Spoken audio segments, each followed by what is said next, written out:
বছর বয়স আমার বিয়ে। এই ছেলেরা শোনো, আজকে মা আয়েশাকে নিয়ে অনেক নাস্তিকের আবল তাবল কথা বলতেছে না, বিশেষ করে আসাদ নূর যে আবল তাবল কথা বলছে। আজকে শোনো, মনোযোগ দিয়ে শোনো। নবীর উম্মত হবে আর নবীর বিবি সম্পর্কে জানবা না, আমার মা সম্পর্কে জানবা না।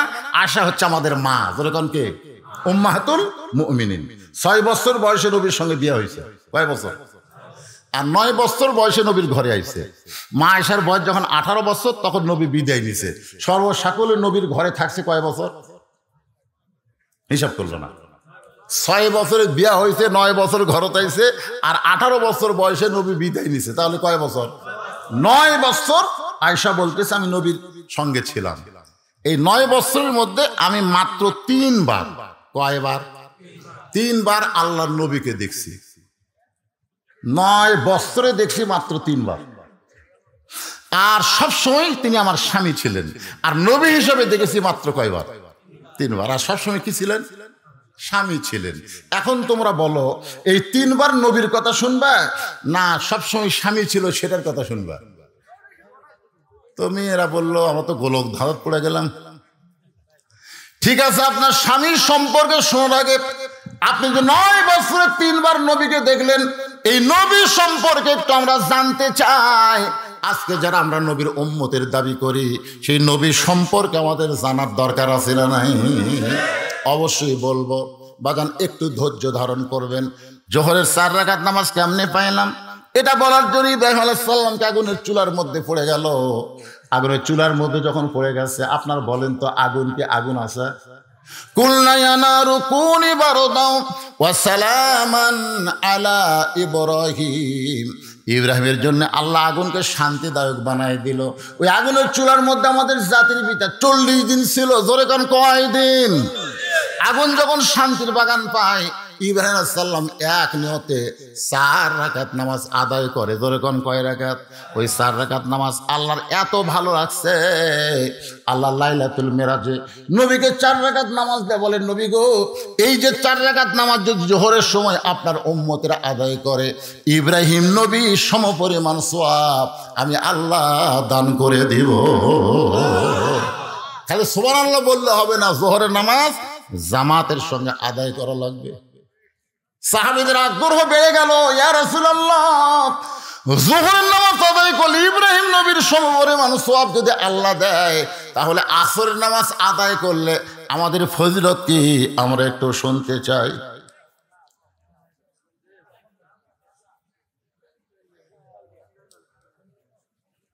কালেকশন হয়নি?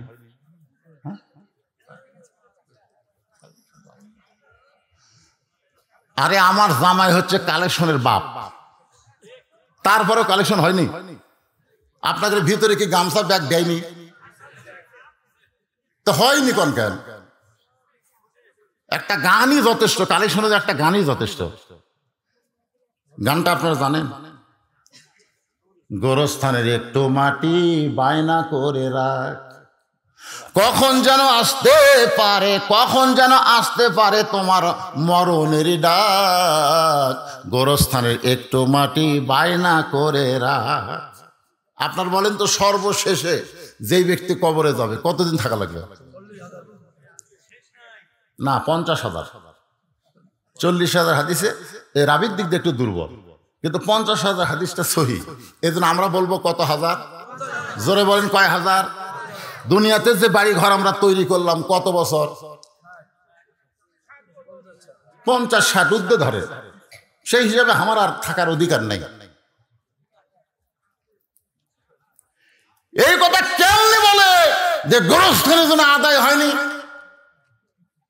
যেই বাড়িতে তুমি থাকতে পারবে না, সেই বাড়ি যদি এত সুন্দর করে তৈরি করো, যেখানে তোমাকে 50,000 বছর কমাস কম থাকা লাগবে, সে গোরস্থানের জন্য কান্দা কান্দা টেকা তোলা লাগবে না? ঠিক আছে। আর আপনাদের গোরস্থান, বিশেষ করে এই আওতার মধ্যে যারা গোরস্থান বানাইছে, তাদেরকে বেশি বেশি দান করা লাগবে। বাইরে থেকে যারা আইছে ওরা কি গোরস্থানের টাকা কেনা বেশি টাকা দিবে? তাই ওই 10, 20, 50 টাকা, 100 টাকা দান করবে। আর আপনাদেরকে মেন ভূমিকা পালন করা লাগবে। তো গোরস্থান এই কয় গ্রামের গোরস্থান? এটা কয় গ্রামের? যারা এই যে গজারিয়ার যারা মাহফিল করতেছেন গোরস্থান, এই আহালের মধ্যে যারা আছেন তারা কারা কারা একটু হাত তোলেন তো দেখি। যারা মাহফিল করতেছেন গোরস্থানের রে, এই গ্রামের লোকজন এই 3-4টাই। আচ্ছা, এই আপনারা বাহির থেকে কারা কারা আইছেন তারা একটু হাত তুলেন দেখে, যারা বাইরের লোক। আচ্ছা, হাত নামান। বাহিরের সব লোক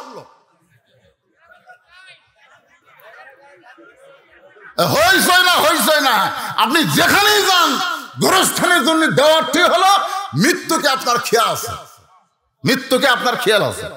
এখানে অনেক জামাই এসেছেন, অনেক শ্বশুর আইছেন, তারা এই গ্রামেরই হয়ে গেছে।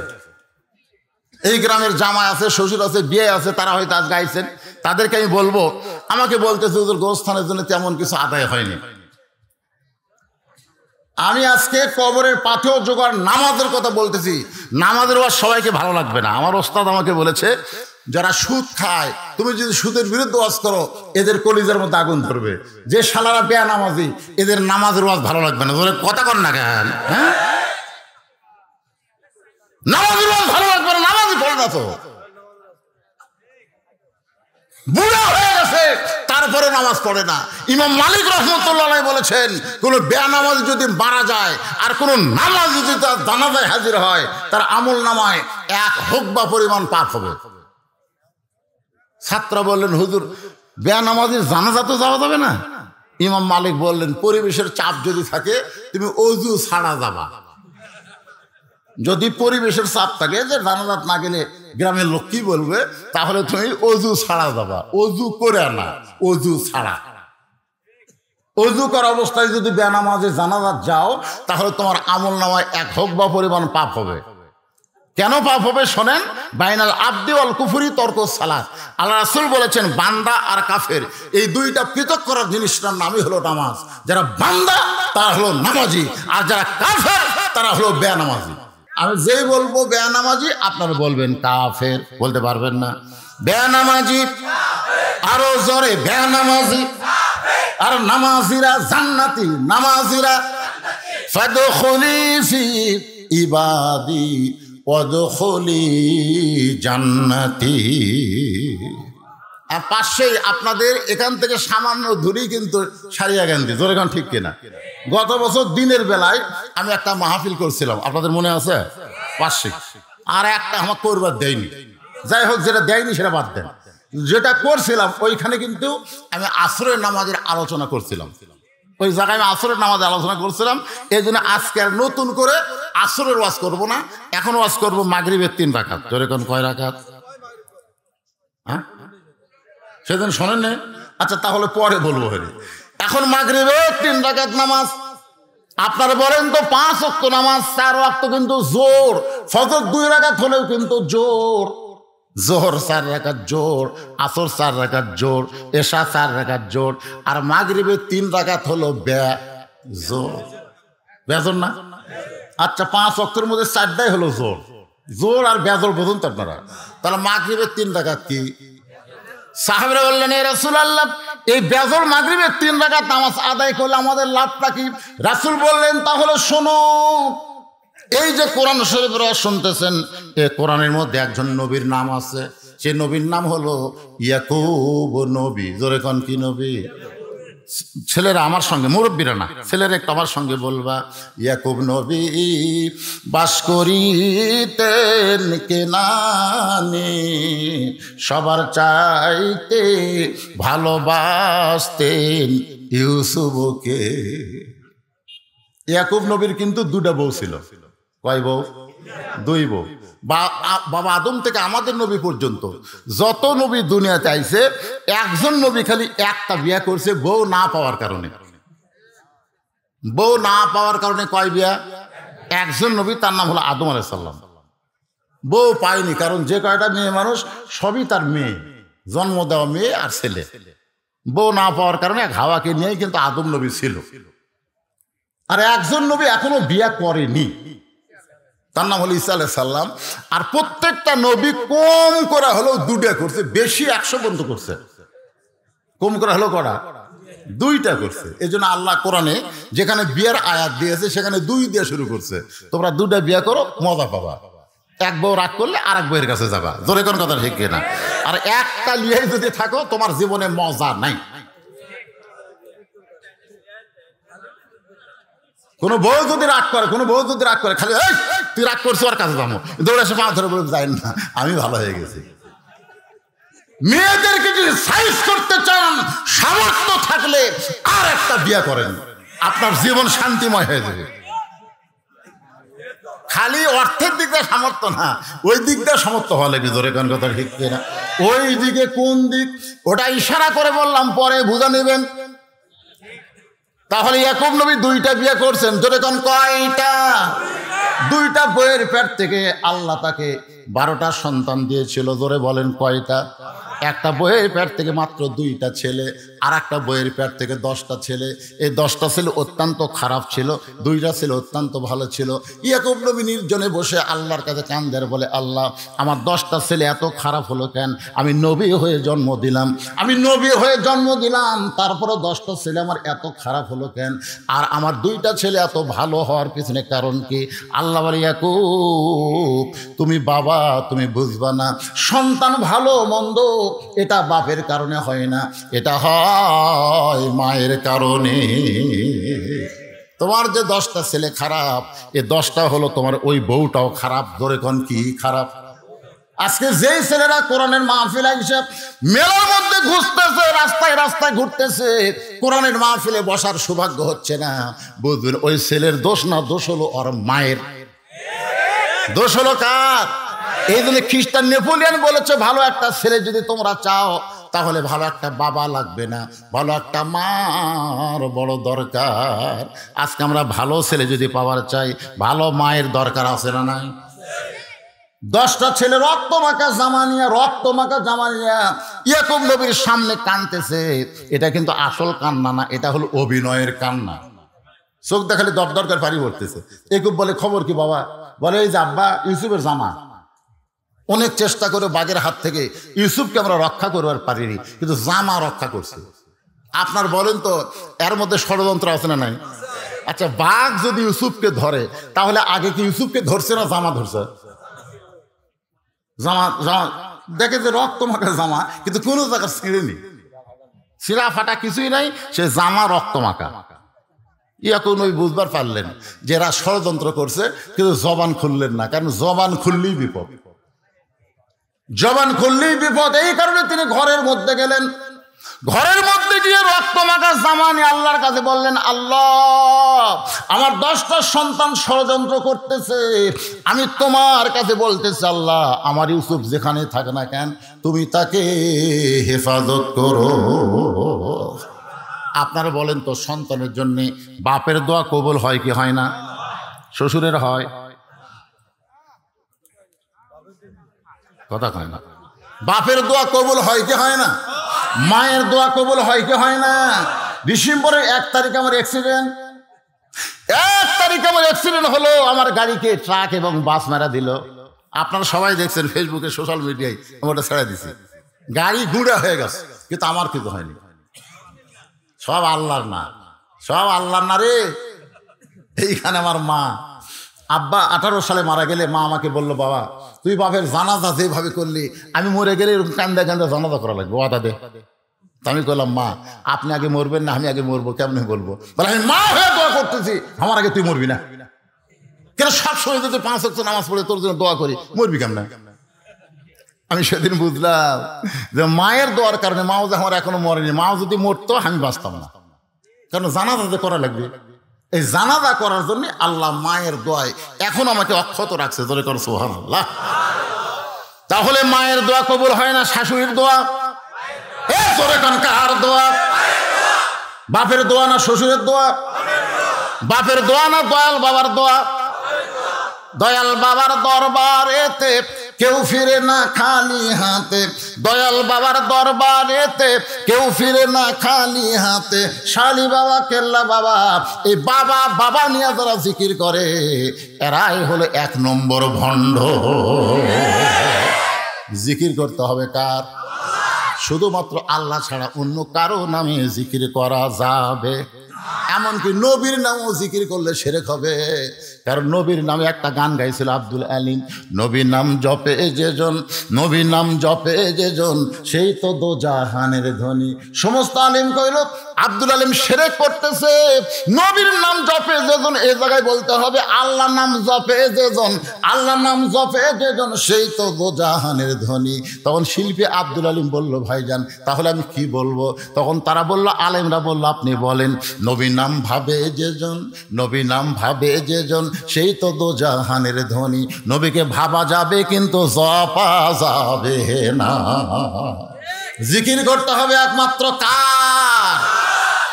একটু মনোযোগ দিয়ে শুনবেন। ইয়াকুব নবী আল্লাহর কাছে দোয়া করছে, আল্লাহ ইউসুফকে কিভাবে হেফাজত করতেছেন দেখেন। বণিকেরা যাচ্ছে ব্যবসা করতে, হঠাৎ পানি তৃষ্ণা দেওয়ার মালিককে। ওরা পানির খোঁজ করতে করতে কূপের কাছে গিয়ে দেখে, ওরে বাবা রে, পূর্ণিমার চাঁদের চাইতে ওরে ফটফটা।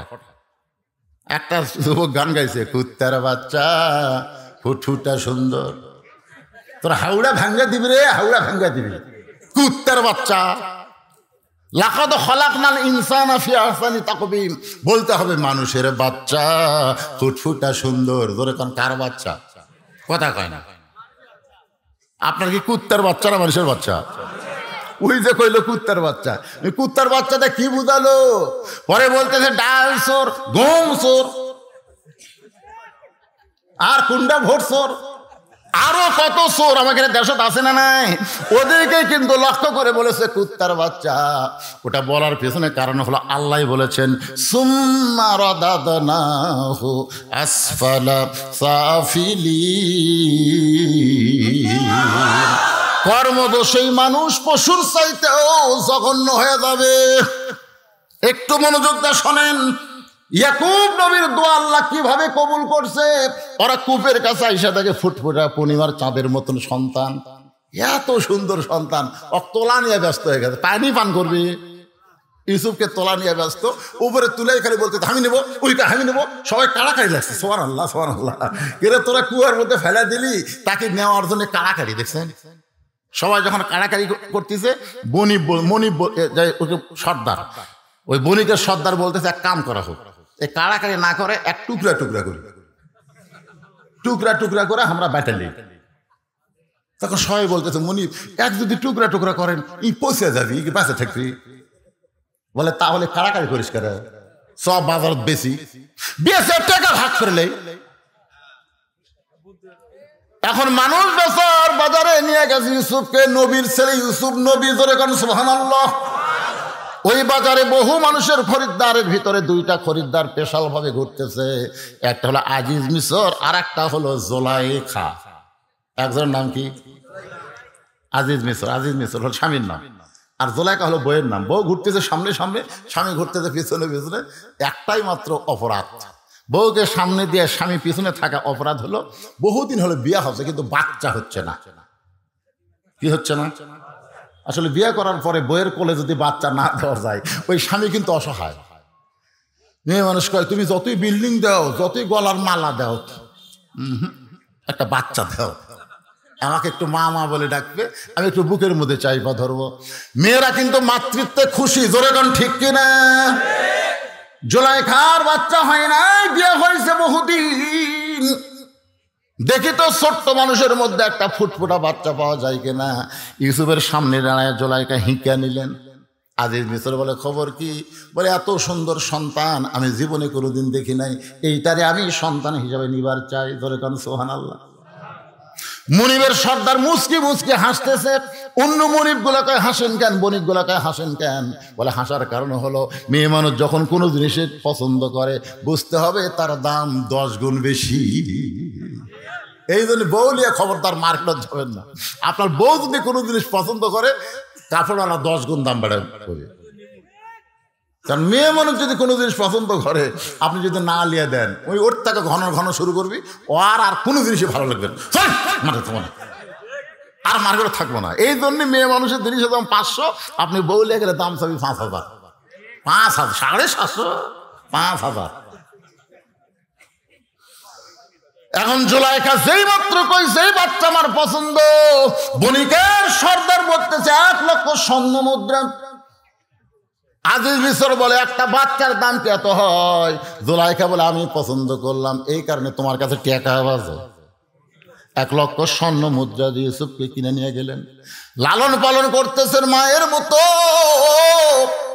ইউসুফ যখন যুবক হয়ে গেছে, বালেগ হয়ে গেছে, পুরুষ মানুষ যখন বালেগ হবে তখন কিছু সিমটম আল্লাহ তার বাহির করে দেয়। ধরে কোন সুবহানাল্লাহ। কিছু চিহ্ন এই যে মোবাইল ধরে আছে, ও কিন্তু আস্তে আস্তে বালেগের দিকে যাচ্ছে। বালেগ মানে কি? এই দিকে তাকায় দেখবেন ফসলের মতন চুল উঠতেছে, এখানে দেখবেন চুল উঠতেছে, এটাকে হাত দেখে খুশখুশ করে, হাসতেছেন। পুরুষ মানুষের সিমটম হলো মোচ ওটা, দাড়ি ওটা। দরকার কথা ঠিক কিনা? আর মেয়ে মানুষের চিহ্ন হলো মোচও নাই, দাড়িও নাই। এক মেয়ে আমার কয়, হুজুর আমার স্বামীর দিকে বাইরে গেলি মেয়েরা খালি টকটকায় তাকায় থাকে, সবাই খালি আমার স্বামীর দিকে তাকায় থাকে, খুব সুন্দর তো। আমি বললাম তুমি কি চাচ্ছ? বলে আমার স্বামীর দিকে কোনো মেয়ে মানুষ যেন না তাকায়, এই জন্য কোনো দোয়া আছে? মানে একটা দোয়া আছে, তুমি যদি করবার পারো। বলে কি দোয়া? বলে তুমি খুব চেষ্টা করে তোমার স্বামীর দাড়ি রাখো। তোমার স্বামী যখন দাড়ি রাখবে তখন মেয়েরা মনে করবে এটা চাচা, আর কেউ তাকাবে না, কারণ দাড়ি রাখলি চাচা। বলে হুজুর তাই? হ্যাঁ, খালি দাড়ি রাখাও, একটা মেয়েও আমাকে দিকে তাকায় না, কারণ সবাই জানে এটা চাচা, চাচার দিকে তাকে কোনো লাভ নাই। আর 30 বছরের দাড়িওয়ালা যদি দাড়ি খামায়, অকদেও মনে করে এটা আমার ভাই রে, এটা আমার ভাই। আস্তে আস্তে কাছে যাই রে, কাছে যাই। আর চাচা হলে দূরে দৌড়া। আমি এটাকে বললাম তুমি যদি পারো তোমার স্বামীর মুখে দাঁড়িয়ে রাখাও। বহু কান্দাকাটি করে ওর স্বামী যখন দাঁড়িয়ে রাখছে, ওই স্বামীর নিয়ে যখন বাইরে যায়, মেয়েটা তাকায় দেখে একটা মেয়ে ওর স্বামীর দিকে তাকায় না। তার মানে বোঝা গেল পুরুষ মানুষের দাড়ির দরকার আছে নাই? দরকার আছে নাই? ইউসুফ নবীর দাড়ি যখন উঠে গেছে, এমন সময় জুলাইখার কলিজার মধ্যে অন্তরে শয়তান এসে বলতেছে, মিন শাররিল ওয়াসওয়াসিল খান্নাস। আমাদের ভিতরে খান্নাস আছে না নাই? ওয়াসওয়াসিল খান্নাস। খান্নাস এসে বলতে জুলাইখা দেখ দেখ আজিজ মিশর বুড়া রে, আরে আর সাইজ দেখছো, এর কমলা লেবুর মতন রে। শয়তান ধোকা দিচ্ছে। জুলাইখা বলতেছে এরা আমার সন্তান হয়। শয়তান বলতেছে কোন পক্ষের সন্তান? সে করছেন না আমার স্বামী বুড়া হয়ে গেছে, কি টাটকা মাল। এমন ধোকা মারছে শয়তান। ওই ধোকার কারণে জুলাইখা আস্তে আস্তে, শোনেন, আস্তে আস্তে মাগরিবের 3 রাকাত নামাজ কেমনি পাইলাম শুনবেন না? জুলাইখা আস্তে আস্তে ইউসুফ নবীর কাছে গিয়া যে গায়ে হাতটা রাখছে, গায়ে কেবল হাত রাখছে, সঙ্গে সঙ্গে ইউসুফ নবী হ্যাঁচকা টান মারছে। জুলাইখা বলে ইউসুফ এমন ভাবে হ্যাঁচকা টান দেওয়ার কারণ কি? ইউসুফ বলতেছে আমি আল্লাহকে বড় ভয় করি। ইন্নী আখাফুল্লাহ। ভয় করি কাকে? জুলাইখা বলে আমি তোমার গায়ে হাত দিলাম আর তুমি আল্লাহ ভয় করো, তার মানে? বলে আপনি এতদিন আমার গায়ে হাত দিয়েছেন, কিন্তু আজকের হাত দেওয়ার মধ্যে কম বেশি আছে। এতদিন আপনি গায়ে হাত দিয়েছেন, আমার গরম লাগেনি, গরম লাগেনি। মায়ের হাতের যেরকম মহব্বত সেরকম লাগছে, কিন্তু আজকে হাত দেওয়া মাত্রই মনে হয় আপনার হাতের তোরা আগুন জ্বলতে যায়। জুলাইখা এটা কে রে, এটা কে রে? আসলে খেয়ে বোঝা লাগবে না, ওটা হচ্ছে আল্লাহর নবী। ধরে কোন সুবহানাল্লাহ। জুলাইখা দেখতে সোজা আঙ্গুলে যখন ঘি উঠবে না, আঙ্গুল বেঁকা করা লাগবে। অন্দর মহলে নিয়ে গিয়ে সমস্ত দরজা বন্ধ করে জুলাইখা ইউসুফের সামনে যখন মাথা আর ওড়না খুলতেছে, মাথার ওপর কাপড় দেয়, ওড়না খুলতেছে, বুক থেকে যখন ওড়না টান দেয়, সঙ্গে সঙ্গে ইউসুফ চোখ দুইটা বন্ধ করেছে। ধরে কোন সুবহানাল্লাহ। ওমাই ইয়াতাওয়াক্কাল আলাল্লাহি ফাহুয়া হাসবুহু। আল্লাহ, জুলাইখার মনের মধ্যে খারাপ বাসনা, তোমার প্রতি ভরসা করলাম, আল্লাহ তুমি ইউসুফের জন্য যথেষ্ট হয়ে যাও। জুলাইখা বলতেছে আল্লাহ আল্লাহকে কান্দা কাম হবি না, সব দরজা তালা মারছি, তুমি বার হওয়ার পারবা না, বরং আমি যেটা চাই সেটা রাজি হয়ে যাও। ইউসুফ বলতেছে আল্লাহ যার সাথে আছে তার কোনো বিপদ নাই। নাসরুম মিনাল্লাহি ওয়া ফাতহুন কারীব ওয়া বাশশিরিল মুমিনিন। যেই দরজার দিকে যায় চাবিগুলো অটোমেটিক খুলে যায়। জোরে কোন সুবহানাল্লাহ। জুলাইখা তালার দিকে তাকায় থাকে, তালা আছে, চাবি আছে আমার হাতে, আর তালাগুলা খুলে যায়, ব্যাপার কি? সেই দরজার কাছে যেই মাত্র ইউসুফ, এমন সময় জুলাইখা রাগিনী বাগিনী হইয়া, মেয়ে মানুষ যখন খেপা যায় তখন তাদেরকে সামাল দেওয়া খুব কঠিন। একটা অসুস্থ হয়ে বাসায়, আর একটা ক্ষমতার চেয়ারে, তারপরেও দেখবেন দুই ধনের মধ্যে হিংসা। কথা কোন আছে না নাই? একজন মরিয়া যাবি, তারপরও বিদেশে চিকিৎসার জন্য সরকার ছাড় দেবে না, ও আর জীবনেও কিন্তু রাজনীতি আসবে না, তারপরে কই মরিয়া যা, তো বাঁচান যাবি না। যান, একটু খেয়াল করবেন, জুলাইখার মনের মধ্যে বড় হিংসা। মেয়ে মানুষের হিংসা রোগটা হলো সবচাইতে বেশি বড় রোগ। মেয়েদের হিংসা কম না বেশি? দৌড়ে গিয়ে ইউসুফের পেছনে কাপড় এভাবে আমার দিকে তাকায় দেখেন, কাপড় খামচে ধরেছে, ইউসুফ তোকে বের হবার দেব না। যারা বলে যে আল্লাহর ভয়, তার কি কোনোদিন জামার মহব্বত হয়? ইউসুফ নবী ইমানের ভয়ে, আল্লাহর ভয়ে ইমানকে বাঁচানোর জন্য যখন দৌড় দেয়, পিছনের পাঞ্জাবি ছেড়ে গেছে। জুলাইখা দেখলে এত কিছু করার পরেও ইউসুফকে আটকানো গেল না, এবার আটকাতেই হবে। চলে গেছে রাজ দরবারে বিচারপতির কাছে। ও বিচারপতি, আমি জুলাইখা ছোট্টবেলায় তাকে নিয়ে আইসা লালন পালন করেছি, সন্তানের মহব্বত করে মা হয়ে।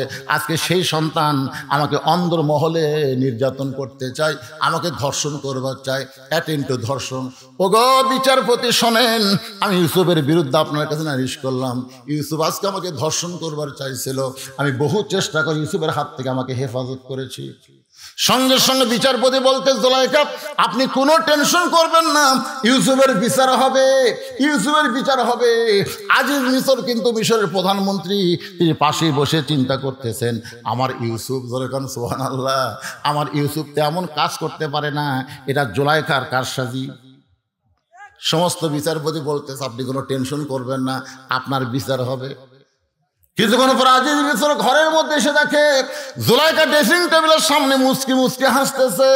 আজিজ মিশর বলে, জুলাইখা তুমি ধর্ষিতা হয়েছ, এখন তো ধর্ষণ, তোমাকে ধর্ষণ করবার চাইছিল ইউসুফ, তুমি বিচার চাইলা, আর ঘরের মধ্যে সে মুচকি মুচকি হাসতেছে। জুলাইখা বলে, বুঝবা না, মেয়ে মানুষের চলা কলা তোমরা বুঝবা না। ইউসুফকে নিয়ে আইসে পরদিন, হাজার হাজার মানুষ সবাই চিন্তা করে, মাকে ধর্ষণ করবার চাই, যে মা হয়ে লালন পালন করছে, এই মিমো খারামকে এক নজর দেখে আসি। দেখার জন্য সবাই এসে দেখে ইউসুফ নবী দাঁড়ায় আছে, তার চেহারার দিকে তাকায় সবাই চুম করছে। এত সুন্দর মানুষ, এত সুন্দর মানুষ এই অকাম কোনোদিন করতে পারে? সবাই চিন্তা করে, এত সুন্দর মানুষ, মাথায় টুপি, মুখে দাড়ি, পরনে জুব্বা, এই মানুষটা নারী নির্যাতনকারী, এই মানুষটা বাড়িতে অগ্নিসংযোগকারী, এই মানুষটা মানুষ হত্যাকারী, এই মানুষটা ধর্ষণকারী। এত সুন্দর মানুষ এইটা কোনো দিন করতে পারে না, ধরে কোন ঠিক কি না? কিন্তু আপনাদের মনে হলে কি হবে, বিচারপতিরা সব ইউসুফের বিরুদ্ধে, ধরে কোন ঠিক কি না? বিচারপতি, প্রধান বিচারপতি বলে, ইউসুফ রে, যে তোমাকে মা হইয়া লালন পালন করতেছিল, তাকে তুমি ধর্ষণ করতে চাও, তুমি কেমন নিমক হারাম। ইউসুফ খালি কান্দে আর কান্দে, কিছুই বলতে পারে না, কিছুই বলতে পারে না। বিচারকেরা যখন তদন্ত না করে ইচ্ছা অনুযায়ী বিচার করবে, তখন আসামি আর কি করবে? এমন সময় মায়ের কোলে, মাত্র 2 মাস থেকে 2.5 মাসের বাচ্চা, মায়ের কোলে, সোনালাখন সবাই যখন জবান খুলতেছে না, আল্লাহ ছোট বাচ্চার মুখে জবান দিয়েছে, ছোট বাচ্চা কথা বলতেছে। বিচার বলে, কে রে এমন করে কথা বলে? মা গিয়া বলে, বিচারপতি স্যার, এই বাচ্চাটা মাত্র 2.5 মাস বয়স, সেই বাচ্চারা কথা বলে। বিচারপতির সামনে বাচ্চাকে নিয়ে যাওয়া হলো। বিচারপতির কোল থেকে বাচ্চা বলতেছে, ও বিচারপতি, তুমি বিচার করতে গেলে তদন্ত করে বিচার করো, বিনা তদন্তে বিচার করা যাবে না। বিচার করে বলে, কি তদন্ত?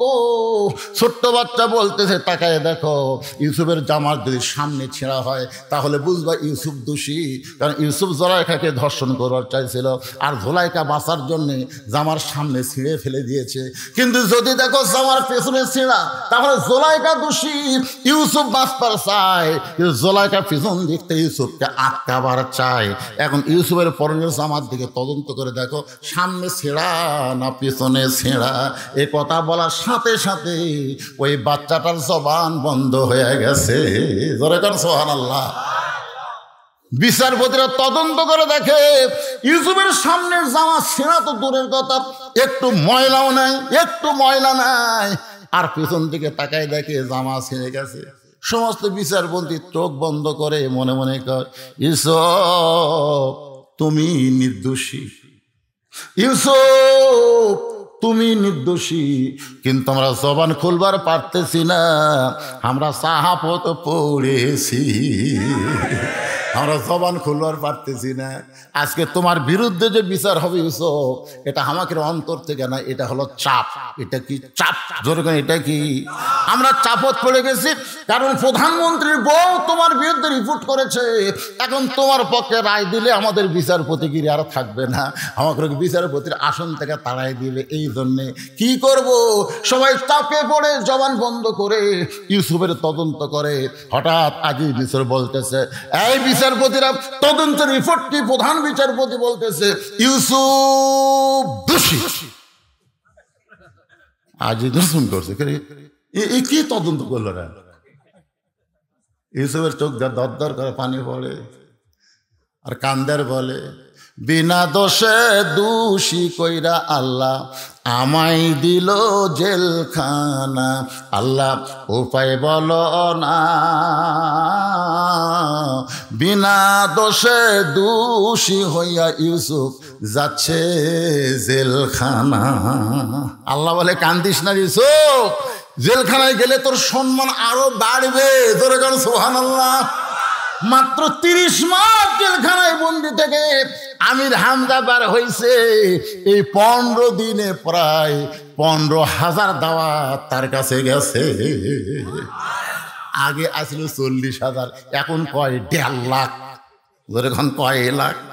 এখন আপনারা বলেন দাম বাড়িয়েছে না কমিয়েছে?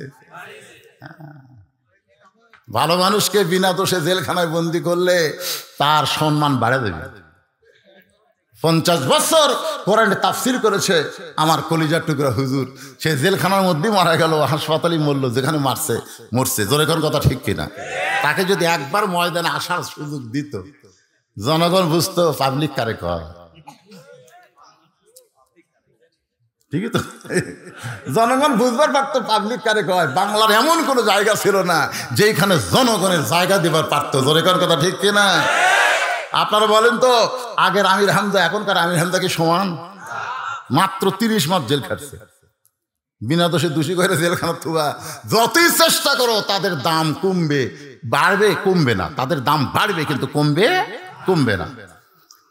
ইউসুফকে জেলখানায় রাখার পর আল্লাহ তাআলা দাম বাড়ে। এক সময় মিশরের খাদ্যমন্ত্রী, সেখান থেকে মিশরের প্রেসিডেন্ট, ধরে গান সুবহানাল্লাহ, যেই 10 জন ভাই কুয়ার মধ্যে ফেলে দিয়েছিল, ওরা 10 জন আবার গেছে।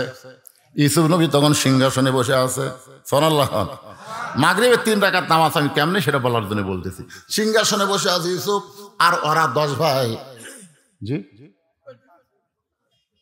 ওরা 10 ভাই চোখের পানি নিয়ে বলতেছে, জাহাপনা, আমরা কিন্তু সাধারণ ঘরের সন্তান না, আমরা হলো ইয়াকুব নবীর সন্তান। আমার কার সন্তান? ইউসুফ চুম করছে, ও রে, এরাই তো 10 জন। যেই কইছে ইয়াকুব নবীর সন্তান, তখন ইউসুফ বুঝতে পারছে এরাই তো রে, এরাই তো। আমি কান্দাকাটি করার পর হাত ছাড়েনি, হাত পা বান্ধা কুয়ার মধ্যে ফেলে দিছে। এরাই এই শালা 10টাই। মন বলতেছে, লাগা, তোর হাতে এখন ক্ষমতা, তুই মিশরের প্রধানমন্ত্রী, তুই মিশরের প্রেসিডেন্ট, লাগা। ইমান বলতেছে 42 বছর আগেকার ঘটনা, এখন কি? কথাটা বুঝতেছেন না? আল্লাহ কয়, ফেরে ইউসুফ, এরা 10 জন যদি কুয়াত না ফেলাতো, তুই এশিয়ার দেশে পারতি। আল্লাহ বলতে, ইউসুফ রে, ওরা যদি কুয়াত না ফেলাতো, তুই এশিয়ার বসে পারতি। তাহলে চেয়ার বসার জন্য ওরা তোকে সহযোগিতা করতে, পাগলা। রাগ করিস কেন, রাগ করিস কেন? বিয়া করছে, বিয়ার রাত্রি বইয়ের উপর সন্দেহ। এত সুন্দর বউ, প্রেম ছাড়া আসলো, সন্দেহ করে। এত সুন্দরী বউ প্রেম ছাড়া আসিল, বিয়ার আগে প্রেম করছে। বউ ছাড়ে বাইরে বেড়াচ্ছে। বাপ কয়, কে রে, সুন্দরী বউ থুয়া বেড়া ঘুরিস কে রে, বাসও করবো না। আল্লাহ কি রে, উনি যে দুনিয়াতে আছে এমনি এমনি ফেরস্তার আনছে না, বাপ মায়ের মিলনের মাধ্যমে। এটা সহি কথা। এই আল্লাহ কি, তো তুই বাইরে ঘুরিস কেন, বউলে বাসর কর। ছেলে বলতেছে আব্বা সন্দেহ হয়। বলে কি সন্দেহ? বলে বিয়ার আগে প্রেম করছে। বাপ কাছে ডেকে বলতেছে বিয়ার আগে কি করছে, এই খবর তো কে লিবার করছে, বিয়ের পরে যান না করে। কেন বিয়ার আগে যা করছে করছে, তোর তো তখন বই হয়নি, তো বউ হওয়া আগের কথা ধরিস কেন, বউ হওয়ার পরে যেন আর প্রেম না করে। যা বউলিয়া খা। ওই বাপ মার কথা মতো বউলিয়া খাচ্ছে 42 বছর। কয় বছর? 42 বছর। ছেলে হয়েছে, মেয়ে হয়েছে, লাতি লুৎকুর হয়েছে। ওর বাপ মা এখন মারা গেছে। 42 বছর পর ওই পাগলা বেরাম আবার মাথা চাড়া দিছে। বউ যা কয় তোকে তালাক দেব। বউকে কি জন্য তালাক দিবা? বলে বিয়ার আগে প্রেম করছিস। তো বিয়ার আগে প্রেম করছি, বাসর ঘরে তালাক দেন। এত বছর সংসার করার পর কেন? বাংলাদেশে যারা স্বাধীনতার বিপক্ষে ছিল তাদেরকে যদি বিচার করতে চাও, যুদ্ধের স্বাধীনতার পরেই করো, এত বছর পরে কেন? জোরে কোন কথা কর না কেন? এত বছর সংসার করার পরে কেন? ও বাংলার মুসলমান, এটা আমাদের জানার দরকার আছে না নাই? ইউসুফ নবীকে তার ইমান বলতেছে, ওরা 10 ভাই যদি কুয়ার মধ্যে ফেলায় না দিত, তুই কাজকে চেয়ারে বসবার পারতি। তো ইজ্জুমান তাসা পড়েন, তো ইজ্জুমান তাসা অতুজা বিয়াদিকাল খায়র ইন্নাকা আলা কুল্লি শাইইন কাদির। সম্মান দেওয়ার মালিককে, অপমান করার মালিককে, সমস্ত ক্ষমতার মালিককে। বাজান 10 ভাইকে খবর দিয়ে বলতেছেন তোমাদের আর একটা ভাই ছিল, তোমাদের আরো 2টা ভাই ছিল। তখন 10 ভাই বলতেছে আর 2টা ভাইয়ের মধ্যে একটা ভাই বাঘে খাসে। কিছু মনে মনে করে এত বছর পরেও শালারা মিথ্যা ছাড়লো না রে। ওই 42 বছর আগেও যে মিথ্যা কথা কয়, এখনো সেই মিথ্যা কথাই বলতেছে। কথা কর না কেন? এত বছর হয়ে গেল তাও মিথ্যা ছাড়ে না পারে। মিথ্যার উপর যাদের জন্ম তারা মিথ্যা ছাড়বে কেমনে? কোন বলে আর এক ভাইয়ের খবর কি? বলে বাবা এখন অন্ধ হয়ে গেছে, বাবার লাঠি হইয়া বাবার সঙ্গে থাকে।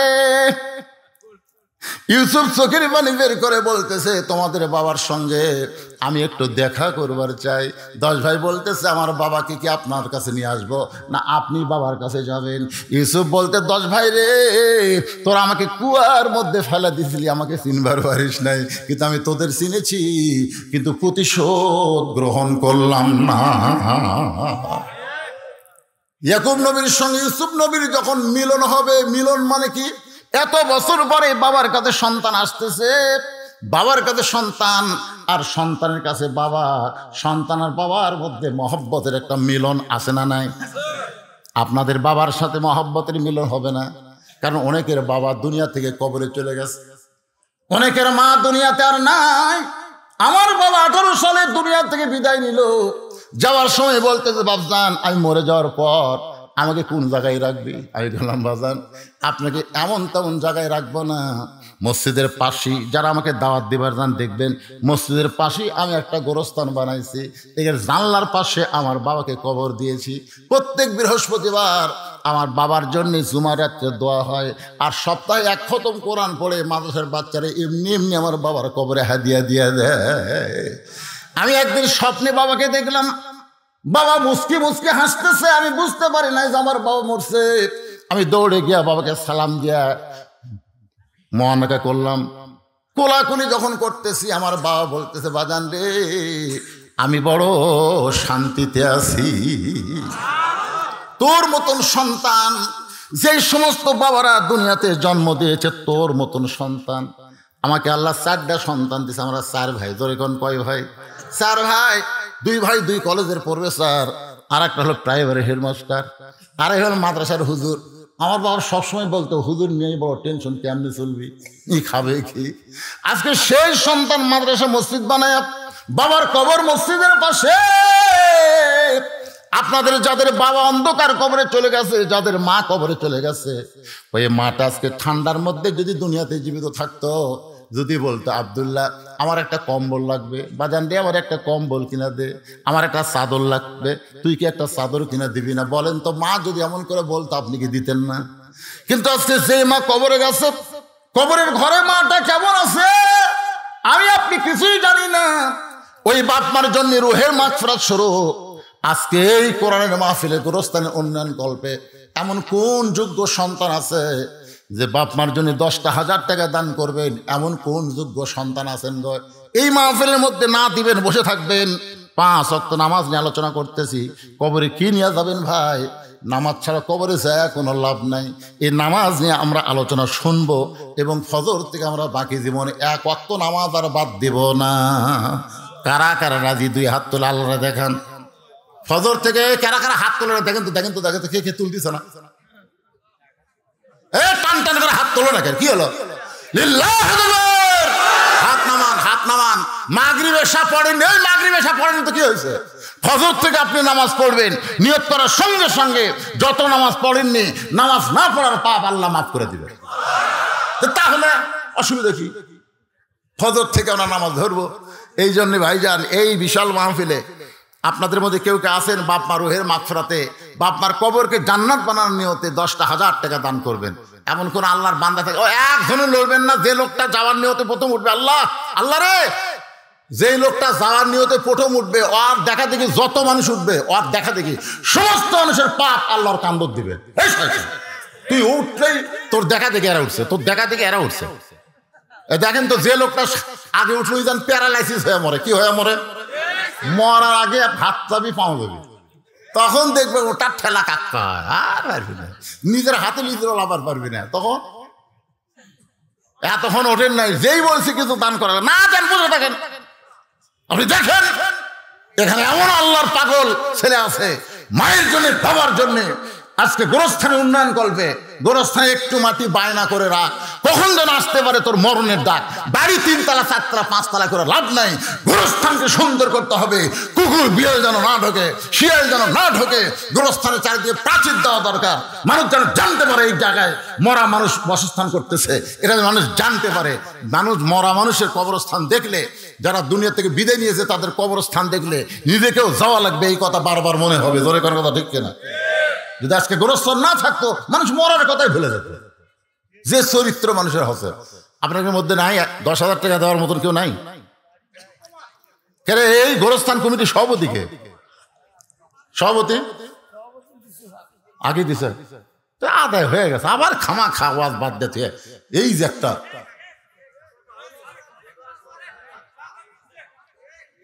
আরে করবই তো, আমি কেউ অস্থির মধ্যে একটা জিনিস চাইছি ভাই রে, বড় আশা করে 10,000, আপনার 10 জন মিলে 10,000 টাকা দেন, দেন। কিসের ধান হয়নি, এবার দেওয়া লাগবে, আগামীবার দিবেন, এই নিয়তে নাম লিখে দেন। এই 1,000 দিল। এই কোন গ্রামের বাবা? কে রে, কে লিখতেছে? কে?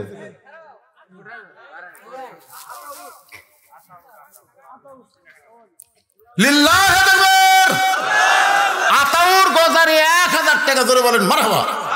2 নম্বরে কোন আল্লাহর পাগল আছেন? বাপ মা কবরের কাছে, দাদা দাদি কবরের কাছে, বাপ মা রোহের মাগফিরাতে। আমি যে বাড়িতে ছিলাম, ওর নাম হলো বকুল। নাম কি? বকুল মন্ডল নাকি? ওরা মন্ডল। বকুল মন্ডলের মা বাবা 2 জন অসুস্থ। আমাকে বলে, হুজুর আমার বাপ মার জন্য দোয়া করবেন। এই বকুল ভাই এখানে নাই, আসেনি। বাহির গ্রামের লোকের কাছ থেকে টাকা নেওয়ার জন্য আপনার মাহবিল করছেন, 10 টাকা 20 টাকা দিবে। একবার দিছে আবার দিবে, অসুবিধা কি? শোনেন, একবার দিছে আর একবার দিলে কি আপনার অসুবিধা হবে? কারণ আপনার ব্যাংকের টাকা জমা থন একবার না বারবার? কেন বারবার থন? বেশি হবে। তার মানে বোঝেন, আপনি দুনিয়ার ব্যাংকে জমা থন বেশি হবে, আর যে টাকাগুলো দান করতেছেন এই টাকাগুলো আল্লাহ জান্নাতের ব্যাংকে আপনার নামে অ্যাকাউন্ট করতেছে। তাহলে দুনিয়ার ব্যাংকের টাকা বেশি করে মরে গেলে কোনো লাভ নাই, বরং জান্নাতের ব্যাংকে আপনি টাকা বেশি জমা রাখেন, আপনার আখেরাতে আপনার কবরে আল্লাহ তাআলা এর জন্য কি দিবে? রহমত বরকত দান করবে। তো জান্নাতের ব্যাংকে জমা রাখার জন্য আবার আপনাদের মধ্যে ব্যাগ রুমাল যাবে, সবাই 10, 20, 50 টাকা 100 টাকা দিবেন। এরা যখন বলতেছে আদায় তেমন হয়নি, এই জন্য আবার ব্যাগ দিলাম। ভাই এই ব্যাগ এলা পাঠিয়ে তোমরা ভিতরে যাও, 5 মিনিটের মধ্যে আদায় কমপ্লিট করে আবার তোমরা ব্যাগগুলা টেজে জমা দিবা। দেন, সবাই দেন 10, 20, 50, 100 টাকা যে যা পারেন আল্লাহ রাস্তা দান করবেন। বাপ মা যাদের কবরের কাছে, বাপ মা রোহের মাগফিরাতে দান করবেন। 10 জন মানুষের কাছে 10,000 টাকা চাইছি, আমার এক ভাই 1,000 টাকা দিয়ে বসে আছে। আর কি কথা বলেন? দাও দাও, সবাই ব্যাগের মধ্যে দেন দেন দেন, সবাই দেন, বারবার দিবেন, বারবার দিবেন। শাহজাহান নামে আল্লাহ তোমার একজন বান্দা 1000 টাকা করছে দান। আল্লাহ শাহজাহানের দানকে আল্লাহ আপনি কবুল করেন। আল্লাহ নেক নিয়ত নিকাশা পড়া করেন, আল্লাহুম্মা আমিন। আমার মা বোনেরা যারা পর্দার অন্তরে বসে বসে আর শুনতেছেন, মা ইসলামের জন্য সবচাইতে বেশি দান করেছে, তিনি হলেন ফাতেমার মা খাদিজা, নবীর 1 নম্বর দরদের বিবি। সেই মা খাদিজা কিন্তু জান্নাতুল মুআল্লা, জান্নাতুল মাওয়ার মধ্যে শুয়ে আছে।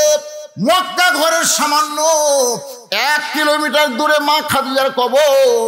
ওই কবরের পাশে দাঁড়ালে বোঝা যাবে মক্কার সবচাইতে ধনবতী রমণী খাদিজা। ইসলামের জি কে 1000 আব্দুর রাজ্জাক 1000 টাকা দান করে হয়েছে। আপনারা করতেছেন কেন ভাই? মিন শারিল ওয়াসওয়াস, আপনাকে ধোঁকা দিচ্ছে, শয়তানের ধোকায় পড়েন না। সবাই জিকির করেন লা ইলাহা ইল্লাল্লাহ, লা ইলাহা ইল্লাল্লাহ, লা ইলাহা ইল্লাল্লাহ, লা ইলাহা ইল্লাল্লাহ, লা ইলাহা ইল্লাল্লাহ, লা ইলাহা ইল্লাল্লাহ, লা ইলাহা ইল্লাল্লাহ, লা ইলাহা ইল্লাল্লাহ, লা ইলাহা। আমি সব দিশায় 1000 টাকা দিলে হবে? আচ্ছা ঠিক আছে। হুজুর আমি গরিব মানুষ, 1000 টাকা দেবো। ওনার নাম লেখেন 1000 টাকা। আবু তালেব আজকের মাহফিলে সব সাহেব 1000। হ্যাঁ, আব্দুল খালেক, আবুল খালেক হবেন, আব্দুল খালেক 1000 টাকা দান করেছে। আল্লাহ তার দানকে কবুল করেন, ধরে করেন আমিন। ভাইজান যারা উঠে গেছে গেছে, যার ভাগ্য যার ইমান যেরকম, ধরে করেন ঠিক কিনা। এই ফাঁকা জায়গাটা আপনার পুরো করে বসেন তো, ফাঁকা জায়গাটা পুরো করে বসেন। আমি মাগরিবের পরে এশার পরে আসরের কথা আলোচনা করব। কে?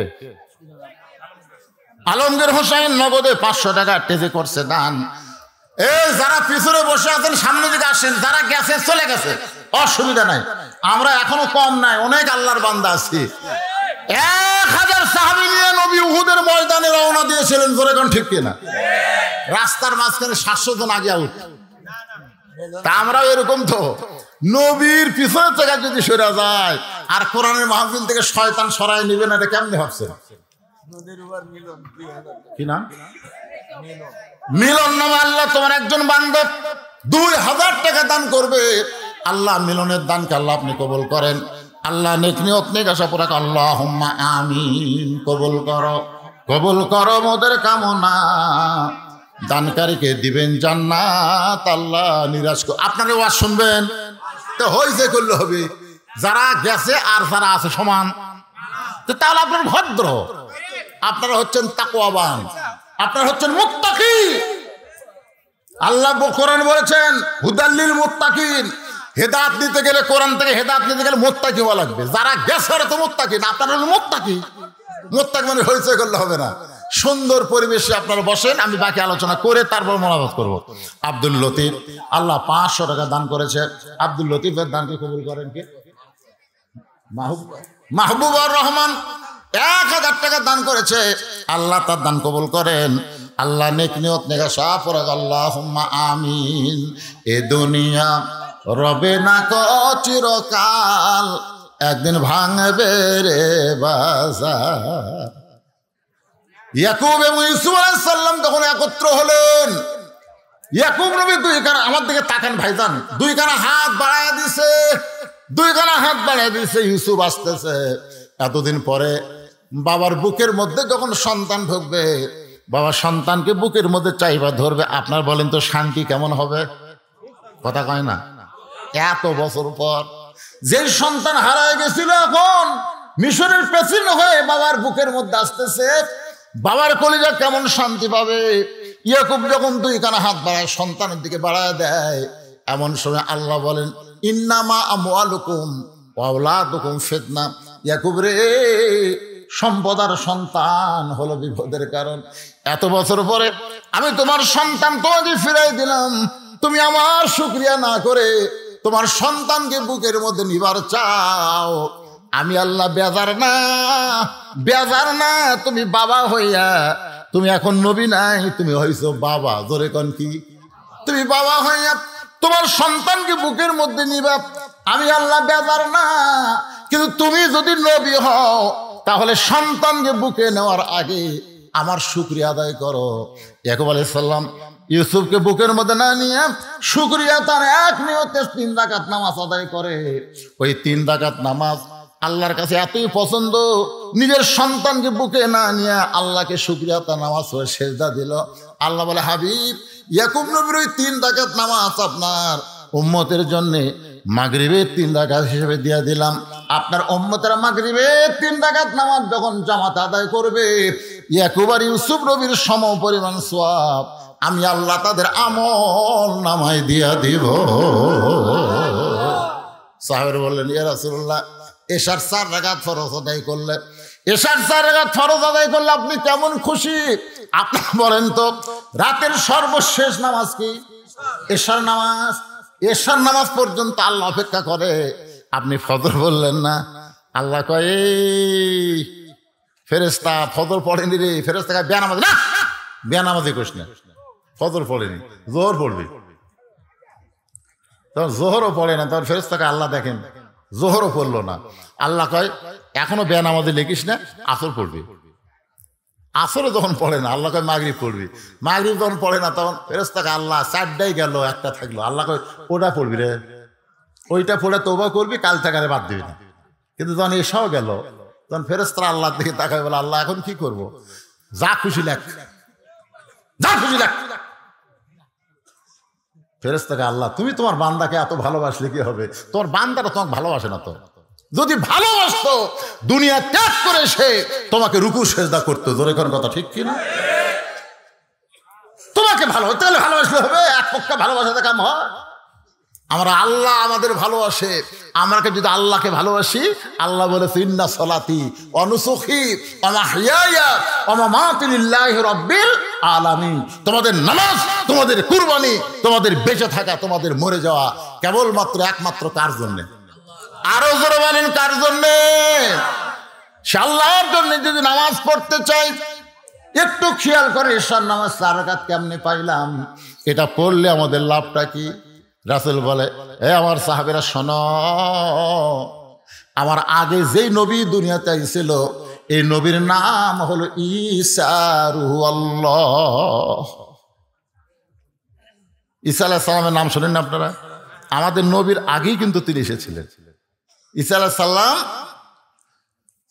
দুনিয়া থেকে গিয়েছেন না আল্লাহ নিয়ে গেছেন? মানে এমন জায়গায় গেছে যেটি নিজে যাওয়া যাবে না, আল্লাহ না নিয়ে গেলেন। ইহুদিরা, এই যে শালা ইহুদিরা বাইতুল মুকাদ্দাস ধ্বংস করে বসেছে, ওই শালারাই, ওই শালারা। ইহুদি কিন্তু সর্বসময় নবীদের শত্রু, মুসলমানের শত্রু। সব সময় ইহুদিরা হচ্ছেন একের ঘেরাও করছে, ঈসা আলাইহিস সালামের বাড়ি ঘেরাও করছে। ঘেরাও করে করছে, পলাবি কোন দিক দিয়ে রে? পলাবি কোন দিক দিয়া? তোকে আমরা হত্যা করব। ঈসা আলাইহিস সালাম ঘরের মধ্যে গিয়ে বলে, আল্লাহ বাইরে যেভাবে ফলা বর্ষা নিয়ে ওরা ঘুরতেছে, আমি বের হলি ওরা হত্যা করবে। আল্লাহ বলে, ঈসা কোনো টেনশন করো না, তোমাকে বের হওয়া লাগবে না। ঈসা বলে, আল্লাহ বের যদি না হয় তাহলে কোথায় যাব? আল্লাহ বলে, দরজা বন্ধ, ঘরের তালা ফাঁক করে তোমাকে আসমানে নিয়ে আসবো। ঘরের দরজা কি বন্ধ, মানে দরজা দিয়ে তো বার হওয়া লাগবে না, ওপর দিয়ে। ঈসা আলাইহিস সালামকে আল্লাহ নিয়ে গেছে। ইহুদির মধ্যে যাই সবচেয়ে বড় বীর, না রে এতক্ষণ খালি এই বাড়ি পড়াতে আমাকে কি হবে? দরজা ভাঙ। খুব মশানলে নবী করে না, বিশ্ব নবীর উম্মত করে তোমাকে প্রেরণ করো। যেই কইছে কোন নবীর উম্মত, সাথে সাথে সাল্লাম শুকরিয়া তার 4 রাকাত নামাজ পড়ে। আল্লাহ বলে, ঈসা বিশ্ব নবীর উম্মতের কথা শুনে 4 রাকাত নামাজ পড়লা কেন? বলে, আল্লাহ নবী হয়ে আমি যে খুশি হইনি, বিশ্ব নবীর উম্মতের কথা শুনে 100 কোটি গুণ বেশি খুশি। এই জন্য শুকরিয়া তার 4 রাকাত নামাজ পড়লাম। আল্লাহ কয়, হাবিব ঈসা নবীর ওই চতুর্থ আসমানের 4 রাকাত নামাজ আমি ব্যথা দিব না, আপনার উম্মতের জন্য এশার 4 রাকাত নামাজ হিসেবে দিয়ে দিলাম, জামাতের সঙ্গে আদায় করলে ঈসা নবীর সমপরিমাণ সওয়াব আল্লাহ আমি দান করে দিব। এখন আপনারা বলেন আজকে নামাজের ওয়াজ শুনে কোনটা বাদ দিবেন? বাদ দেওয়ার আসন আছে? খালি নামাজ ধরেন, কবরে যে 1 নম্বর প্রশ্নের উত্তর আপনি দেওয়া লাগবে না, নামাজে উত্তর দিবে। রাসূল বলেছে 1 নম্বর উত্তর যারা পারবে 2 নম্বর 3 নম্বর তাদের কাছে পানির মতন সোজা হয়ে যাবে। ধরে কেন সুবহানাল্লাহ। তাহলে কবরে 3টা প্রশ্নের উত্তর যদি দেয়, আল্লাহ রাসূল বলেছেন তার কবর থাকবে না, তার কবর থেকে হয় জান্নাতে নিয়ে যাওয়া হবে, না হয় তার কবরকেই জান্নাতের বাগান বানানো হবে। এখন আপনারা বলেন সেই নামাজ নিয়ে আমরা কবরে যাবার চাই? রাজি? নামাজ পড়া অবস্থায় যদি মৃত্যু হয়, আবার হয়তো দেখেন আপনি জোহরের নামাজ পড়ছেন, আসর আগে মারা গেলেন, যদি মরে যান, আর যদি বুড়া বয়সে অসুস্থ হয়ে মরে যান, যৌবনের নামাজ আপনাকে এমন কাম দিবে, সরকারি চাকরি যেরকম যৌবন বয়সে হয়, বুড়া বয়সে বসে বসে পেনশন খায়। ধরে এখন কথা ঠিক কিনা? আপনি যৌবনে যদি 5 ওয়াক্ত নামাজ জামাতে পড়ে, বুড়া বয়সে যদি জামাতে নামাজ পড়ে না পারেন, ঠিক মতো নামাজে না পড়তে পারেন, আল্লাহকে যৌবনের বয়সের নামাজের পেনশন তোকে মরা ফোন থাকে সব দেবো। সরকার দিবার পারে, আমি আল্লাহ পারি না। কিন্তু যৌবনে যদি নামাজ বাদ দিয়ে ওই বুড়া বয়সে ধরেন, হবে? এখন তো 2-1টা বুড়া যায় আর খাড়া হওয়ার পারে না, সিয়ারত বসতে কাম সারে। ধরে কোন কথা ঠিক কিনা? তাই আসুন ভাইজান, যে কোনো মুহূর্তে আমাদের মৃত্যু হবে, কবরে যাওয়াই লাগবে। খালি খালি কবরে না নিয়ে যাই, আমরা নামাজ নিয়ে যেন কবরে যাইতে পারি। আল্লাহ আমাদের সকলের জন্য কবুল করুক, সকলে বলে আমিন। আসরের ওইখানে আমি বলেছিলাম, তারপরে যখন শুনতে চান শোনেন, অল্প সময়ের মধ্যে বলতেছি। আসরের 4 রাকাত নামাজ আমরা মুসা আলাইহিস সালামের মাধ্যমে পাইছি। কিভাবে পাইলাম একটু খেয়াল করেন। মুসা আলাইহিস সালাম ফেরাউনকে কলেমার দাওয়াত দিল, কিন্তু ফেরাউন কলেমার দাওয়াতকে গ্রহণ করলো না, বরং মুসা নবীকে আক্রমণ করলো। ফেরাউন তার দলবল নিয়ে মুসা নবীকে যখন আক্রমণ করে, মুসা নবী তখন বলে, আল্লাহ, ফেরাউন যে আমাকে আক্রমণ করতেছে, আমাকে হত্যা করতেছে, আমি কি করব? আল্লাহকে খাড়াই থাকি, দৌড় দে। তো মুসা আলাইহিস সালাম দৌড়ানো শুরু করছে। কিছুদিন পরে বলতেছে, আল্লাহ, এই ফেরাউনের ভয়ে, দল বলের ভয়ে আমি যদি নবী হয়ে সামনে দৌড়াই, জনগণ কবি কি? ফেরাউন ধাবড়াচ্ছে, মুসা দৌড়াচ্ছে। আল্লাহ কয়, মুসা, ফেরাউন ধাবড়াচ্ছে, তুই দৌড়াচ্ছি, এর মধ্যে হুকুম কার? আমার। দৌড়া। মুসা কয়, আল্লাহ কতদূর পর্যন্ত? দৌড়া, যেটি গেলে তোর পুরস্কার। আর ফেরাউনের সেই একেবারে সাগরের কিনারা এসে মুসা নবী ব্রেক। ফেরাউন কয়, এখন কোন দিক দিয়ে যাবি? এখন কোন দিক দিয়ে যাবি? মুসা বলতেছে, আল্লাহ, সামনে সাগর, 3 দিকে ফেরাউনের সৈন্য, এখন কেমনে যাব? আল্লাহ বলে, মুসা রে, আর একবার সাগরের দিকে তাকায় দেখ। মুসা নবী তাকায় দেখে আল্লাহ তাআলা লোহিত সাগরকে 12 লাইন রাস্তা বানায় দিছে। 12 লাইন। কয় লাইন? এই যে সিরাজগঞ্জ থেকে আমাদের বগুড়া আসতেছে, কয় লাইন? 8 লাইনে হবি। এখন আপাতত 4 লাইন চলতেছে। তাই বাড়ি ঘর ভাঙ্গা, দোকানপাট ভাঙ্গা, খালি গুঁড়া করে দিছে। জোরে কর কথা ঠিক না? আমি একদিন আফসোস করতে যা, রে, এই দোকানগুলো সব ভাঙ্গা দিল, এই হোটেলগুলো সব ভাঙ্গা দিল। এক দোকানদার করছে, হুজুর, আমার দোকানের দাম হইতে 2 লাখ টাকা, পাচ্ছি 22 লাখ। কঠিন অবস্থা। দেখেন, একটা সামান্য রাস্তা করবার যায় সরকার এত টাকা খরচ করতেছে, আর সাগরের মধ্যে 12 লাইন রাস্তা। আল্লাহর খরচ কত? আমরা এমন একজন আল্লাহর গোলামি করি, খালি হুকুম করলে হয়ে যায়। সুবহানাল্লাহ।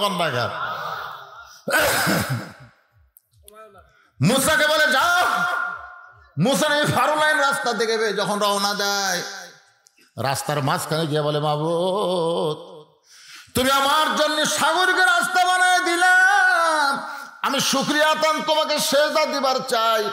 এক নিয়তে সাগরের মাঝখানে 4 রাকাত নামাজ আদায় করে।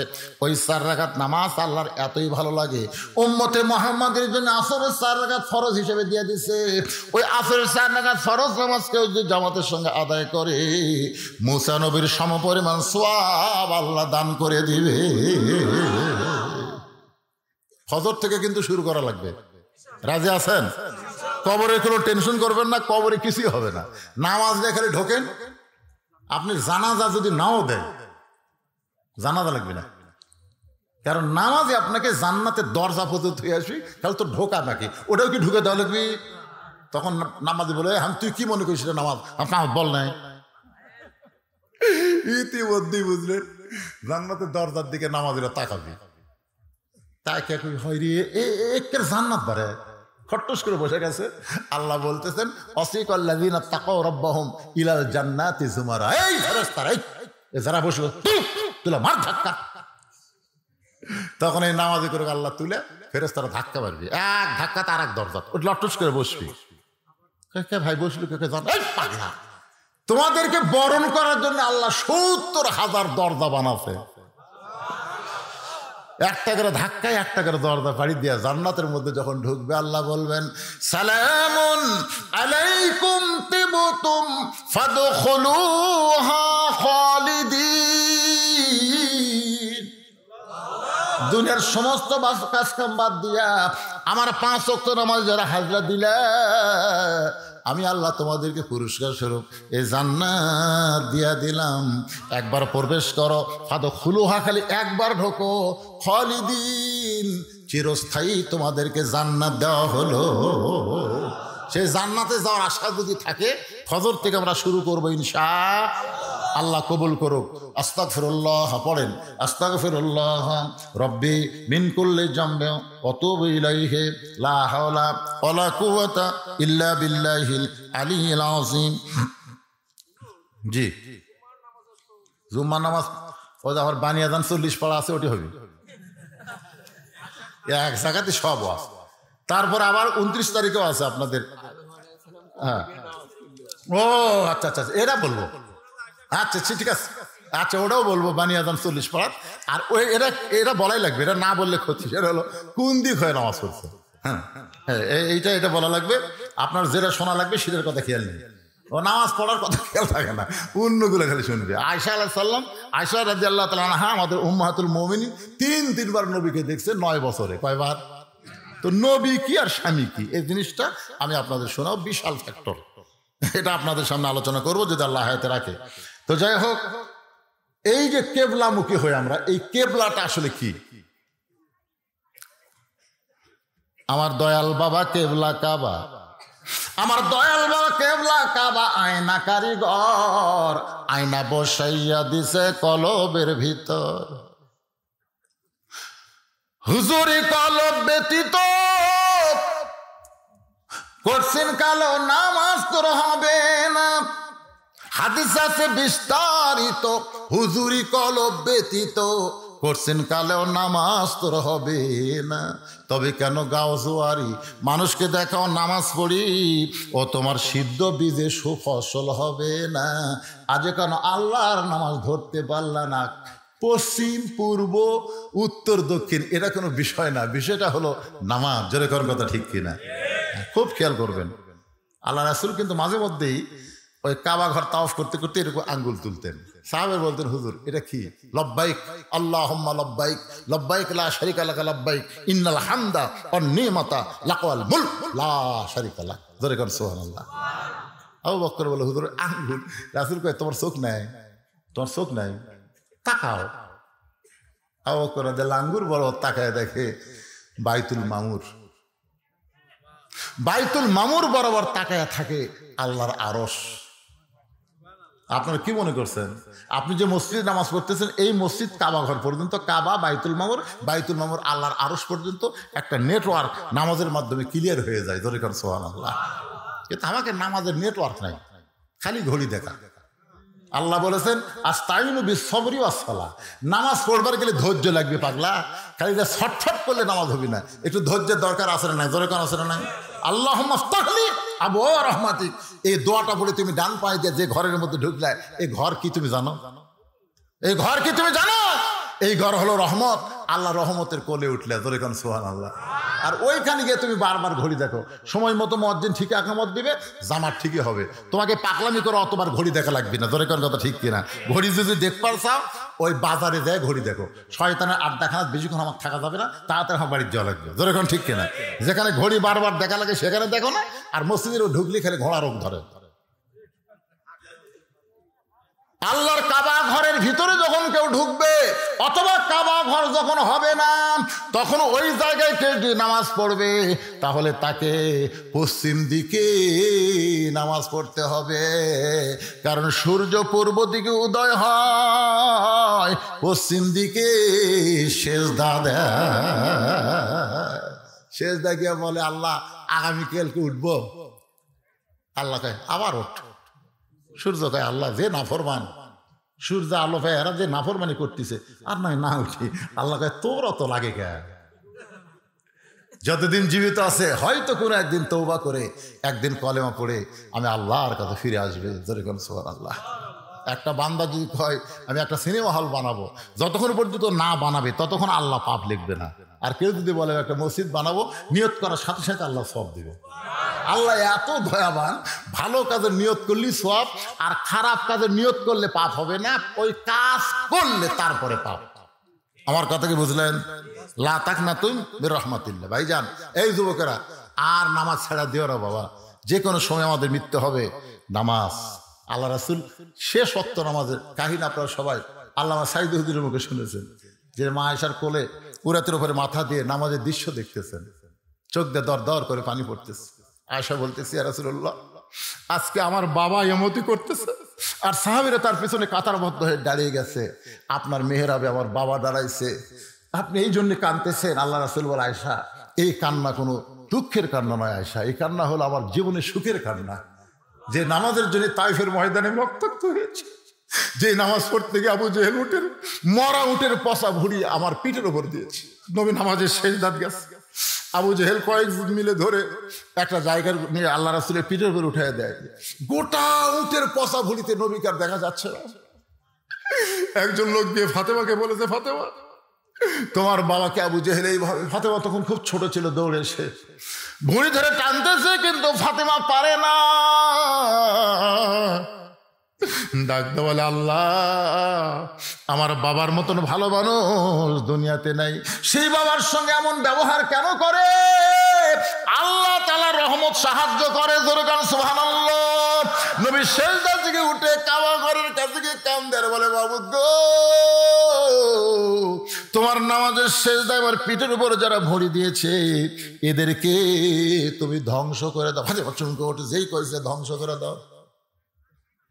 আবু জেহেল, উতবা, শাইবা, ওলীদ বিন মুগীরা, এরকম নাম ধরে ধরে নবী গর্দা করলেন। বদরের যুদ্ধে ওই শালারা সব শেষ, এক শালাও না। আজকে যারা নামাজ পড়ে না, আজান দেওয়ার পরেও নামাজের খেয়াল যারা করে না, এরা হচ্ছে বেনামাজি আবু জেহেলের বংশধরের লোক। জোরগণ কথা ঠিক কিনা ভাই? এত কঠিন কথা বললাম এই কারণেই, মান তারাকা সালাত মুতাম্মিদান ফাকাত কাফারা। বুখারী শরীফের হাদিস, ইচ্ছা করে একক তো নামাজ যারা বাদ দিল, এরা আল্লাহর সঙ্গে কুফরি করলো। নাউযুবিল্লাহ কর না কেন? এটা কি আমার বানানো কথা? বুখারী শরীফের কথা। তো তাই আজকে আপনারা মনে কষ্ট নিয়েন না। কিছু লোক হয়তো শুনতে চাইছিল মা ফাতেমার কবরের কথা, আমাকে বলছিল হুজুর কবরের গোরস্থানে ওয়াজ, একটু ফাতেমার কবর কান্দে কাঁদে কান্দে কান্দে বহু ওয়াজ করছি, কাম হচ্ছে না। বক্তাও কান্দে, শ্রোতারাও কান্দে, কান্দে কান্দে থুয়া যায় ওই কান্দার মতন। ছোট্ট একটা দৃষ্টান্ত দিয়ে মনোরোধ করবো, শুনবেন? কোন কান্দা? ওই কান্দা। এক টোপলা খাবার নিয়ে এক লোক যাচ্ছে, যাওয়ার সময় দেখে একটা ক্ষুধার্ত কুকুর রাস্তা দিয়ে যাচ্ছে, লড়বার পারতেছে না। মানে কুকুরটা এত ক্ষুধার্ত দুর্বল হয়ে গেছে, পা পিছনে পড়ে যাচ্ছে, আবার উঠতেছে, মানে ন্যাঙ্গল ভ্যাঙ্গল করে হাঁটতেছে। লোকটা খাবার টোপলা থুয়া কুত্তার পা ধরে বলতেছে, বাবা কুকুর রে, তুই না খায় খায় মরে যাচ্ছিস রে। দেখেন ওর টোপলার মধ্যে কি আছে? খাবার আছে, কিন্তু খাবার থুয়া ওই কুত্তার পা ধরে কাঁদছে, কুত্তা রে তুই না খায় মরে যাচ্ছ রে। তখন আর একজন চিন্তা করে, কিন্তু কুত্তার পা ধরে কাঁদতেছে, এটা মানে বরকতের কুত্তা হবে। ওই আর পা ধরে কান্না শুরু করছে। কুত্তা কয়, আল্লাহ আমার যে শক্তি আছে এই শক্তি দিয়ে তাও কোনো জায়গার খাবার পাইতাম, কিন্তু এই দুই শয়তান যেভাবে আমার পা ধরলো আমি তার লোর বাড়ি পারতেছি না। আর একটা লোক রাস্তাতে আসতেছে আর বলতেছে এটা বরকতের কুত্তা হবে। পাও ধরে যখন কাঁদতেছে আমিও কান্দি, ওই এক পা ধরে কাঁদতেছে। আর এক লোক আসতেছে বলতেছে জাগরি একটা পাও এখনো বাকি আছে, ওইও পা ধরে কান্না শুরু করছে। কয়েকদিন হলো আর একজন আসে, কয় হ্যাঁ পাও তো শেষ, কি ধরি তাকে নেওয়া আছে। কুত্তা জন্মের সোতা শুতিছে, আমার আর বাঁচার বুদ্ধি নেই। এরা যে হারে কান্দিতে মেরে হেলতে হবে বাঁচানোর জন্য। ইতিমধ্যে এক লোক এসে দেখে ধরে কান্দো কেন? এই তুই লাশ ধরছু কে? আমার আগে চারজন ধরছে, আমিও ধরছি। কি জন্যে? ওরা ধরছে, আমিও ধরছি। তুই কেন পা ধরলি? আমার আগে 3টা ধরছে। ছাড়। সর্বোত্তম যে ধরছে তাকে বলতে, ভাই তুই তো এই ধরার কাম শুরু করলে, কারণ কি? বলে কুত্তা না খায় মরে যাচ্ছে, তোর চোখত পড়ে না? তোর না খায় মরতেছে, কানতেছি, টোপলার মধ্যে কি? টোপলার মধ্যে খাওয়া, কোদা লাগলে আমি খামো। দোকান থেকে একটু কুত্তা সামনে দিলি তো খায়। ভাই কান্দা বড় সহজ রে, কিন্তু টোপলা খোলা যাবি না। আজকে আমাদের অবস্থা হয়েছে তাই, কান্দা বড় সহজ রে। ফাতেমার কথা কয়, আয়েশার কথা কয়, হাদিজার কথা কয়, জীবনে বহু কান্দালাম, কিন্তু টোপলা খুলবি? তা আমরা কি সেই কান্নার কানবো? অরিজিনাল কান্না নামাজের ভিতরে আমরা কাঁদবো। তাহাজ্জুদের সময়, নামাজের সময়, ইয়্যাকা না'বুদু ওয়া ইয়্যাকা নাস্তাঈন ইহদিনাস সিরাতাল মুস্তাকিম, কানবেন। ইহদিনাস সিরাতাল মুস্তাকিম সিরাতাল লাযীনা আন'আমতা আলাইহিম গায়রিল মাগদুবি আলাইহিম ওয়ালাদ-দাল্লিন, আমিন। মদিনা তো কান্না দেখছি, মক্কা তো কান্না দেখছি। ওরা নামাজের ভিতরে কান্দে, নামাজের বেড়া কান্দে না। কারণ নামাজের মধ্যে কান্নার সাথে সাথে চোখের পানি আল্লাহর দরবারে কবুল হয়। কানবেন, সবাই কানবেন। আল্লাহ সবাইকে তৌফিক দেখ। আল্লাহুম্মা আমিন। আল্লাহুম্মা আনতাস সালাম ওয়া মিনকাস সালাম তাবারাকতা ইয়া যাল জালালি ওয়াল ইকরাম। আয় আল্লাহ তাআলা, অনেক দিন পর ধুনুটির মধ্যে ঢুকে আল্লাহ ঘন্টার পর ঘন্টা তোমার কবরের পাথেও নামাজকে নিয়ে আলোচনা করেছে। আল্লাহ মেহেরবানি করে আজকের আলোচনা বক্তার শ্রোতা সকলের হেদায়েতের জন্য কবুল করে নেন। কঠিন তীব্র শীত, কঠিন শীতকে উপেক্ষা করে আরামের বাড়ি, আরামের ঘর, আরামের বিছনা বালিশকে, ল্যাপ তোষকের মহব্বতকে উপেক্ষা করে এই খেড়ের মধ্যে বসে বসে তোমার যেই পাগলেরা ঘন্টার পর ঘন্টা ওয়াজ শুনল, আল্লাহ আজকের আলোচনা সকলের জন্য হেদায়েতের মালা হিসাবে কবুল করে না। আল্লাহ যারা কষ্ট করে মেহনত করে, অতি অল্প দিনের মধ্যে হাজার হাজার টাকা খরচ করে এই জান্নাতের বাগান লাগাইছে তোমার গোরস্থান উন্নয়ন কল্পে, আল্লাহ মেহেরবানি করে তাদের চেষ্টা সাধনাকে কবুল করো। আল্লাহ তাদের সকলকেই রহমত বরকতে কবুল করে নাও।